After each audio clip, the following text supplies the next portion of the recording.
इस बीच बड़ी खबर आ रही है दिल्ली से। 28 जनवरी से लेकर 2 अप्रैल तक चलेगा संसद का बजट सत्र। जी हां, केंद्रीय वित्त मंत्री निर्मला सीतारमण पेश करेंगी आम बजट। 2 चरणों में इस बार बजट सत्र होने वाला है। तो पहला चरण 28 जनवरी से 13 फरवरी तक, दूसरा चरण चलेगा 9 मार्च से 2 अप्रैल तक। संसद का बजट सत्र इस महीने की तारीख से शुरू होकर 2 अप्रैल तक चलने जा रहा है। संसदीय कार्य मंत्री किरण रिजिजू ने सोशल मीडिया पोस्ट बाकायदा कर दिया है, जिसमें सत्र का जो पहला चरण है वो 13 फरवरी को समाप्त होगा। उन्होंने कहा दूसरा चरण 9 मार्च से शुरू होगा। राष्ट्रपति द्रौपदी मुर्मू ने बजट सत्र के लिए संसद के दोनों सदनों को सत्र में बुलाने की बाकायदा मंजूरी दी है। तो बिल्कुल 28 जनवरी से लेकर 2 अप्रैल तक ये चलेगा। एक बार फिर से आपको हम तारीखें बता दें। इस बार 2 सेशन होने हैं, अलग अलग 2 चरणों में इस बार बजट सत्र होना है और देश का लेखा जोखा जो है पेश किया जाएगा वित्त मंत्री की तरफ से।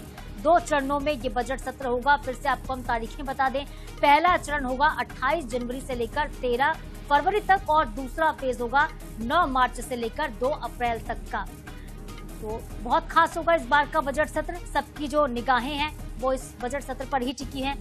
साल भर क्या कुछ वित्तीय खर्च किया जाना है, किस तरह से आम बजट में फिट होना है लोगों को, ये सब कुछ पता चलेगा आपको बजट सेशन के दौरान। तो 2 चरणों में इस बार बजट सत्र। हालांकि ये स्पष्ट नहीं हुआ कि आम बजट 1 फरवरी को ही पेश किया जाएगा या नहीं, लेकिन रिपोर्ट जरूर ये सामने आ रही है कि इसी तारीख को बजट भी पेश होगा। दरअसल देश का जो आम बजट है वो आगामी 1 फरवरी को ही पेश किया जाता रहा है, लेकिन इस बार इस तारीख में रविवार है, चूंकि संडे है, तो ऐसे में अब ये कयास लगाए जा रहे हैं कि रविवार के दिन बजट पेश होगा या फिर नहीं।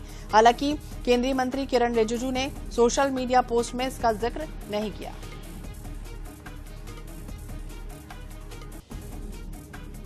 तो अब तक का पैटर्न क्या रहा है? बजट सत्र के दौरान पहले दोनों सदनों की जो संयुक्त बैठक में राष्ट्रपति का अभिभाषण होता है और इसके बाद आर्थिक सर्वेक्षण पेश किया जाता है। पिछले कुछ वर्षों की जो परंपरा है वो इसी तरह की रही है।